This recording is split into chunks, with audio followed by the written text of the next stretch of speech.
Even if she go away, even if she go away, I'm a classic man.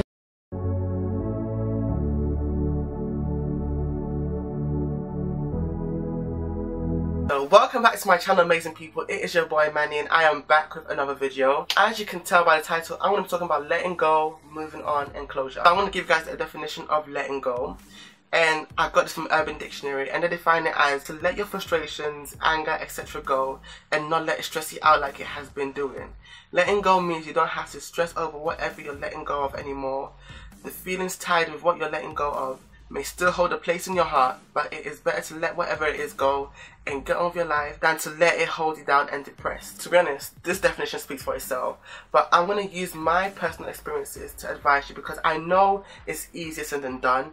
I know it does not take a day to get over somebody or something or a situation, but it's so important to let go for your personal well-being. If you've watched my I'm Back video, you would know that I was going through a lot mentally. So if you've watched that video, you know I spoke about daddy issues, heartbreak, fake friendships, all that kind of stuff. So I want to elaborate on all those points. So the first one, daddy issues, for me, I want to go straight to the point. I hated my father, and I want to make something very clear. If you do see a father figure on my channel, in my next vlog you're going to see a father figure. That is my stepdad, but it's actually my dad because he has done more for me than my actual biological father could ever do. So that is that. I'm not being shady, it's a fact. I was very resentful against my father, my biological father. Hated him so much because of what he put me through mentally, what I heard he put my mom through as well. So there was a lot of things that was making me hate him. I don't hate him now, I don't love him either, but I've just let what needs to be what I've had to realize that it is what it is. He's not in my life, I'm not in his life. He has me on Facebook, but that is it. I don't communicate with him like that on that level. That was one of the issues that was really hard to let go of. Another thing I had to let go of was a situationship that I was in last year. I was being very delusional. I was really trying to defend this person that did not even have to be defended. I was trying to make excuses for this person even though I knew what the reality was, but I don't want to accept it or admit it. Before I go any further on this point, I don't want any questions about this past situationship, and this is directed to my family more than anyone else. What I tell you in this video, in my previous video, in my future videos is all you need to know. Don't ask me questions, I won't be questioned. I kept on lurking on their page, seeing, oh, are they living life like that without me? Oh, good, alright. And that is something that you don't need to do, because that will not help you let go of anything. That's only going to let you hold on. In that particular situation, I had to realize that what is the point of me holding on to someone that's already let go? That does not make sense. There's no point holding on to someone or to something that's already let go of you, because you will never grab it. You will never hold on to it. Like, it's gone. You can't hold on to it anymore. That was what I was not accepting for so many months. The fact that they've gone, the fact that I can't grab onto them. And yes, it hurts. Letting go is one of the most hurtful experiences you could ever go through in your life, because for you to have to let go of someone, that means you really cherish that thing. You didn't want to let that person or that thing go, but you have to. For your sanity, you have to, for your own self-progress. Another thing that I was holding on to that was stopping me from growing was fake friendships. I kept thinking, oh, I've known this person for over 10 years. I can't let go of someone like that. I've known them for so long. What you have to ask yourself is, when I was holding on to this person, when they were in my life, what were they giving to me? Were they giving me the good stuff? The encouragement, the support, the love? Or were they giving me the bad stuff? The jealousy, the gossip, the fakeness? That's something you have to ask yourself. What are they giving me that will benefit me? If they're giving nothing that's benefiting your life, that's only giving you headache, you need to let it go. This is why I'm making this video. I want you to understand that you need to be realistic when it comes to analyzing these people, analyzing the situations. Do they really love you? Do they really care about you? All these things. So what helped me to go through this letting go process was taking a break from certain things to help me go through this period of self-realization and self-reflection. The main thing being taking a break from YouTube. The reason why I decided to take a break from YouTube was because when I was going through heartbreak, I gave myself a day to let all the emotions come out. If I had to cry, I'll cry. If I had to punch something, I'll punch something. Then the next day onwards, I started filming again. The first video I filmed after that situation was my second Q&A. And I watched that video back the other day, like a few days ago, and I could tell that my mood in that video was off. And I remember filming that video and it was so hard. Like, because I did not do the healing process well. I went straight to filming whilst I was not 100% healed. I was probably like 10% healed. I was still thinking about this idiot. Okay, I promise I'll never insult this person. I was still thinking about this person, still thinking about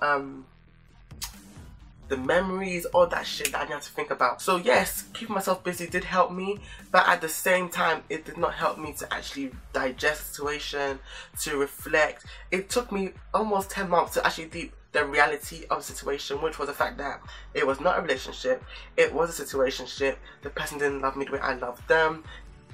I was probably used. My kindness was taken for a weakness. That was the reality. And when it came to that situation, I had to realize that yes, I did not cause any problems in the situationship. The reason why I call it a situationship is because of the fact that I loved them, but it was not the same from them.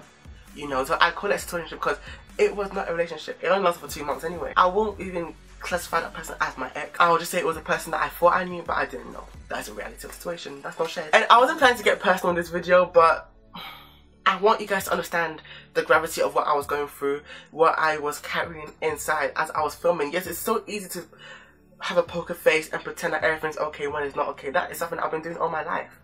But in that situation, I had to deal the reality. They were infatuated.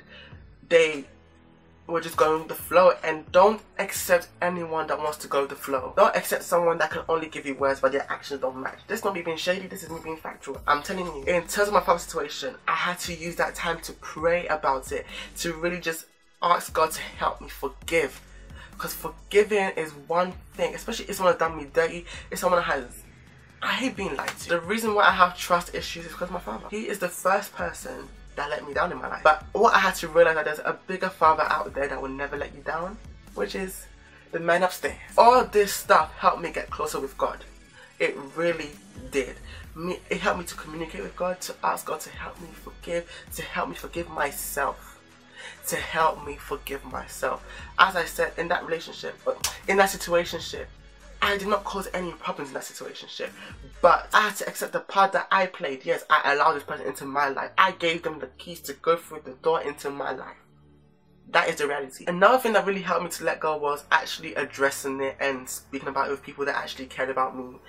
If you've watched my birthday vlog, there was a part where I said I had to cut the camera off because I was having an impromptu therapy session. That moment with Joyce, Pearl, Courtney, Daniela and Dorinda Young changed my life. I did not know that that moment would change my life for the better. The things that I was holding on to, I had addressed it. Let me tell you something. Courtney Daniela, yeah, she gives the best advice. Go to her channel and watch her videos. Everyone was sharing their experiences. Pearl, Joyce, Dorinda, Courtney were all sharing their stories. And I was like, oh my god, I'm triggered because I can relate. I don't want to relate. From daddy issues to the heartbreak to all these fake friends and all that kind of stuff. They were all sharing their stuff, and all those stuff was so relatable. I was triggered. I was like, Lord. If you ask them, I was screaming because I was like, Lord, no, this is too relatable, this is too much, I can't. Like, I was triggered beyond words. But listen, that moment helped me so much, and it was just in time for my birthday. As the definition said, it will always have a place in your heart, especially if the person was your first love, your first friend, someone that meant to be your family. They will always have a place in your heart, but all you need to do is take the lessons from the L and just move on. It's so important to know that holding on to excess baggage will only hold you down. It will stop or slow your progress, then it's finished. Then the person that you're holding on to has already elevated, moved on, they don't give a fuck about you. It's so important to focus on you and do you. So the last topic for this video is closure. So this definition is from Cambridge Dictionary. It defines closure as the feeling or act of bringing an unpleasant situation, time or experience to an end, so that you're able to start new activities and move on. I've always thought that yes, closure is something that is needed with another person. I'm going to go straight to the point by saying closure with another person is not necessary. Sometimes the only closure that you need is with yourself. The way you can get that closure is through what I've spoken about, which is self-realization and self-reflection. 9 times out of 10, you know the reality, you know what it is, but your brain does not want to register it. Your mind does not want to register the reality. Your mind wants to make excuses. Your mind wants to hold on to that situation. Look at her, babe. Look at how emotional, look at how distraught she was in that video when she was asking her ex, did you cheat on me? Did you love me? Why did you do what you did? Closure is something that could actually make things worse. Closure is something that could open up a can of worms. Closure is something that someone can use to enter your life. You do not need to have closure with anyone. This is for my ladies especially. The only closure you need to be thinking about is the one on your wig. You don't need any other closure apart from that closure on your 360 wig. What you need to sit down and remember is that you're not stupid. You need to remember the fact that you are fearfully and wonderfully made. You're made in God's image. So if you're made in God's image, that means you have God's brain. You have God's wisdom. And use that wisdom that's in your brain. The reason why I'm so against closure is because of the fact that most times the person may have hurt you, but once they come back into your life, you'll be so excited that you don't even remember what they've done, and then you've allowed them to come back into your life to do part 2 of what they did to you the first time. The way I got my closure was from actually sitting down thinking, wow, man, those indirects that this person was tweeting about you, do you know how bad that was? The fact that you got friends that follow this person that could see it and know, oh, they're talking about Manny.